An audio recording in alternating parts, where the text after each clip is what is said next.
Donc, je m'appelle Jean-Pierre Escoffier et cela fera 60 ans à l'automne que j'ai commencé à enseigner dans ce département. Mon point de départ est un déjeuner qui a eu lieu à la Curio House en 1926 à Hambourg. Il a réuni Emil Artin, Bartel van der Verden et Otto Schreyer. Tous les trois, comme vous le voyez, étaient très jeunes à l'époque.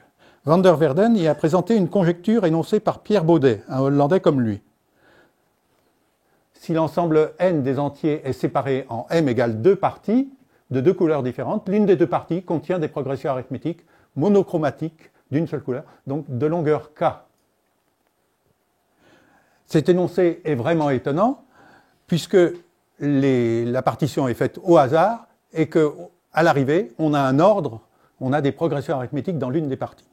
Après le déjeuner, Van der Verden raconte qu'ils vont dans le bureau d'Artin et réfléchissent ensemble sur la façon dont on pourrait prouver l'hypothèse. Ils gribouillent sur le tableau des petits dessins, à la craie, et des petits calculs. L'idée des récurrences est évidente. D'abord, Schreyer voit et montre une version finie de la conjecture, équivalente à l'énoncé initial. Si l'ensemble des entiers est séparé en deux parties de deux couleurs différentes, pour tout entier k, il y a un entier n de k2, tel qu'il existe des progressions arithmétiques monochromatiques de longueur k dans l'intervalle 1n. Artin, lui, a plusieurs idées. Il dit qu'il faut passer de deux couleurs à m couleurs, avec un entier qui dépendra donc de la longueur des progressions et du nombre de couleurs. Il dit qu'il faudrait faire une récurrence sur k et m. Et il dit aussi qu'il faudrait manipuler des blocs. Dans une suite suffisamment longue, il y aura des répétitions.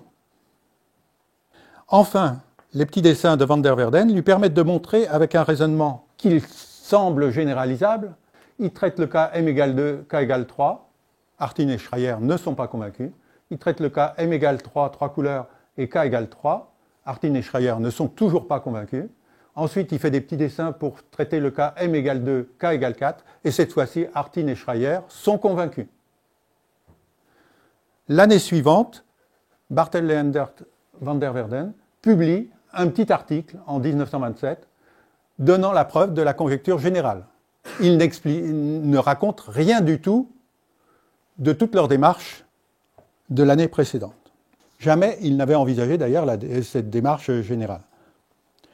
Van der Verden a raconté en 1965, 40 ans plus tard, cette journée, en expliquant que les articles ne sont jamais le reflet des discussions et des idées de la phase de recherche et en essayant de décrire leur démarche.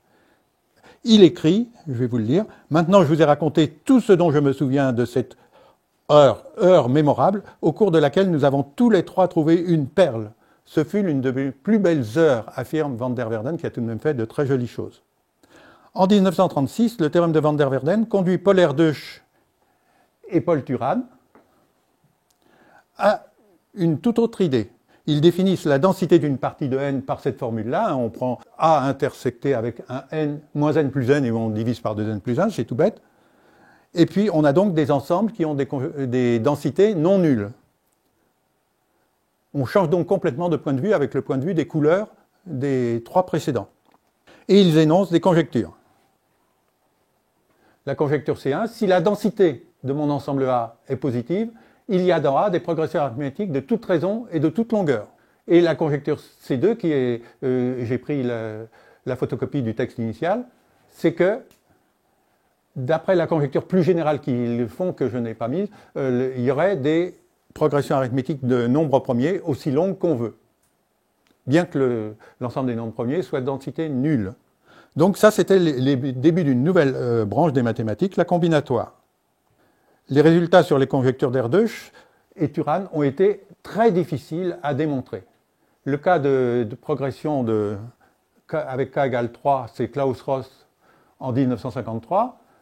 Ensuite, il faut attendre pour le cas k égale 4, Endre Semeredi en 1969, et Endre Semeredi va ensuite démontrer le cas général en 1975.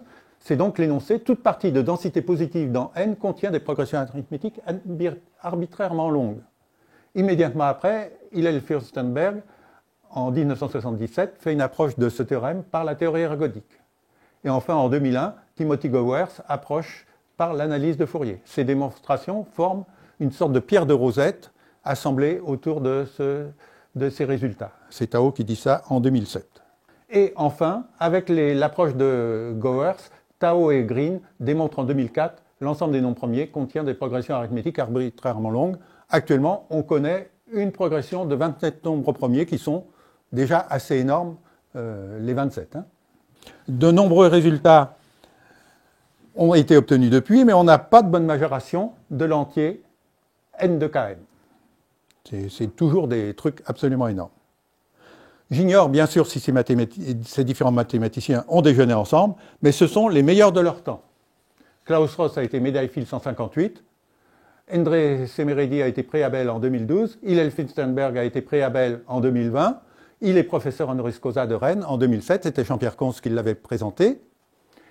Terence Tarot est médaille Fields 2006, Ben Green est un élève de Timothy Gowers, Timothy Gowers est un élève de Bella Bolobos qui a travaillé avec Erdős, il est médaille Fields 98, il est professeur au Collège de France depuis 2021.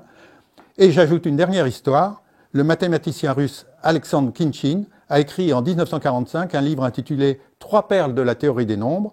Khinchin dédie son livre le 24 mars 1945 à un combattant blessé, Serioja, dont il vante la bravoure et qui lui a demandé de lui envoyer quelques belles mathématiques pour son plaisir avant de retourner au combat. La première des trois perles expliquées par Alexandre Khinchin est le théorème de van der Waerden, avec de multiples erreurs historiques.